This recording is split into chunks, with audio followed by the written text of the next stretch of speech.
Happy New Year. Um, it's been a long time, and there's lots to talk about, I guess. I've been away for a while in terms of videos. Didn't help because my webcam wasn't working, so I had to buy a new one, New Year's resolution, and so now we're here. So it's a bit of an update as to what's happened. I think the last time I spoke to you guys, there was nothing confirmed regarding the community champions. I can now confirm that I was one of 5 winners, and on February the 18th, the national there will be a national documentary being filmed, and the community channel are going to be filming me in the local community doing some cricket coaching with their kids, and from that, um, as one of 5 winners, I came three in the country, third in the country, third in the country. And because of this, they're going to show a documentary that will be aired sometime in spring. I don't know when yet, but so February 18th is again a very special day. I'm looking forward to it. I also mentioned to you before that I had plans with the council to set up an indoor league, cricket league. Now, it was a while back. I spoke to council in November. I wanted to get it launched in January. It just so happens that in January, it was mooted that there would be almost 5,000, I think between £3,000 or £5,000 being pushed towards promotional work, to encourage more sports participation, not just in cricket but generally in the borough.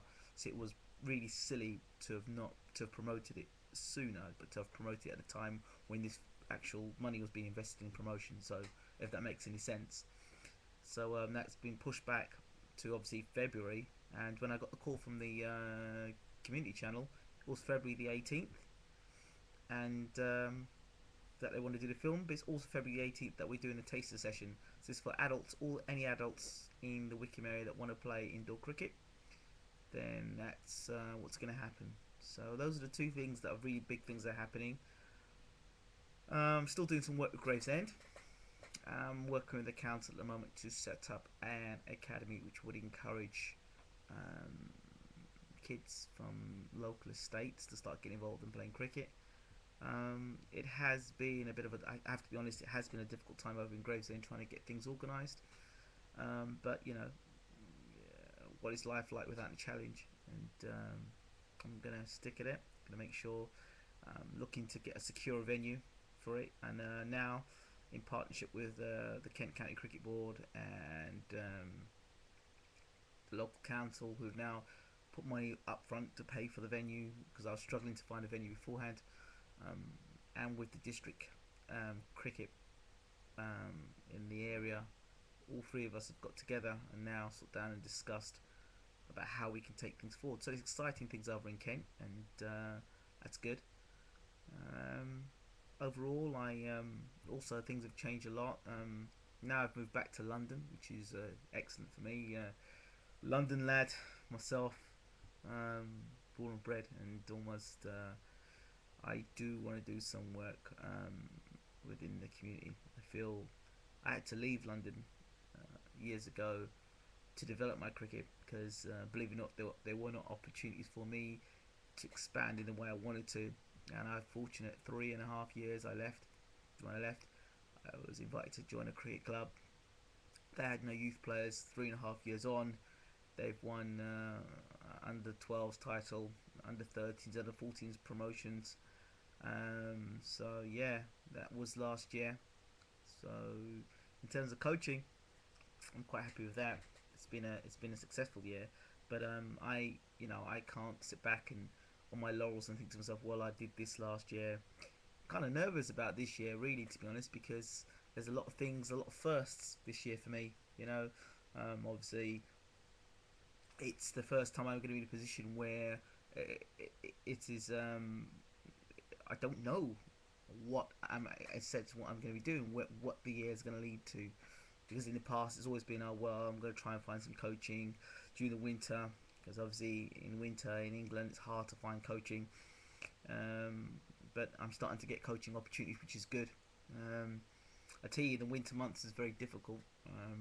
There are times you think as a coach whether it's all worth it, because it's hard, because schools don't really want or not a lot of schools want to have cricket during the winter because they've got other sports which is not a priority to them. And obviously now as well, with the school sports partnership and funding, as you know, being cut in England, that doesn't help.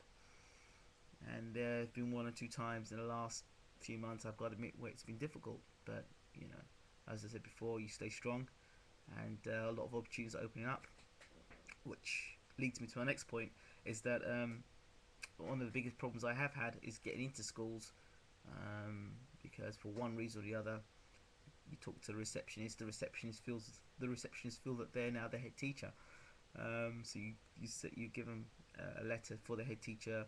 You say, look, would you like cricket in your school? And the head teacher, because they may not like cricket, stops you there dead. So it breaks communication. So what I'm deciding to do is to visit as many schools as possible, doing assemblies and promoting cricket to schools in the community. It's something different, but it's something that I feel I need to do, especially in London. As I said, being a London lad, I feel cricket can offer a lot to kids in the community. I don't believe if a kid wants to play football or if a kid wants to play basketball, I believe there are kids that want to play football, play cricket. Hey, I'm one of those kids, so if I can do that, that'd be great.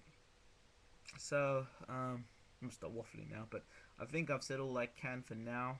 Also, the awards went really well. The idea of having awards, it was the first year our cricket club had awards. The previous 2 years were in a bowling alley. Yeah, I know you said bowling alley. Yeah, but it wasn't a bowling alley. And this year I felt no, we had to move forward. We had to do something that was far more positive, far more, as far as I was concerned, something that the kids would capture the kids' imaginations and make them really feel a part of something special. And it had that effect. It had the desired effect. It was a really good evening. We had about 78 people turn up to the event. Um, so it was really good. And a sports event officer now, who is also helping, who's provided the funds to be able to run the indoor league. So that's fantastic. Turned up, and also we had somebody called Lucy Maldoom. That was brilliant because Lucy now has put me in touch with a few volunteers who retired volunteers who have done a lot of work around the world and will be essential to rebuilding our cricket club in terms of getting the website done. So it's exciting times. And obviously one of the other things I want to get myself involved with as well is to do the what do you call the thing again? Club mark. Very important. Basically, it makes your club accredited.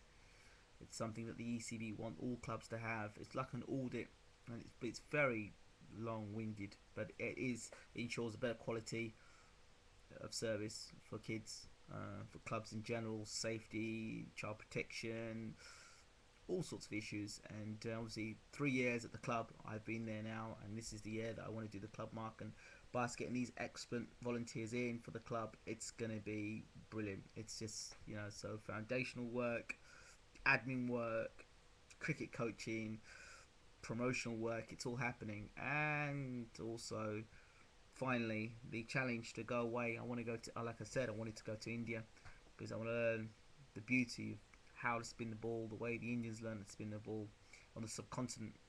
It's something that's always fascinated me, so it's something I'd like to work on. And finally, it is, watching West Indies play cricket, it hurts so much. I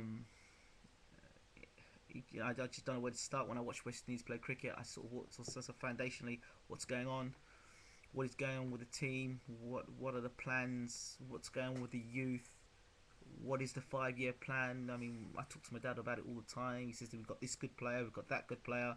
My cousin's now playing. His name's Nellan Pascal. He plays for the West Indies team. He's been performing very well. So, cuz, well done. But in terms of foundation, what are we doing? How sort of academies, the opportunity for our players to be able to go out, go abroad, and learn their trade. Places like South Africa, if they can't learn their trade in England. But I think it's something we need to, in the West Indies, need to look at a bit more, and the quality of the cricket we're playing. But it's disappointing, and it's something that I seriously want to do. I seriously want to go to the West Indies. Seriously. Once I've learned all my trade and really learned my trade to the point of, you know, being to India, I want to go to West Indies. So, anyway, that's what's been going on. I'll keep you updated. Take care. Goodbye.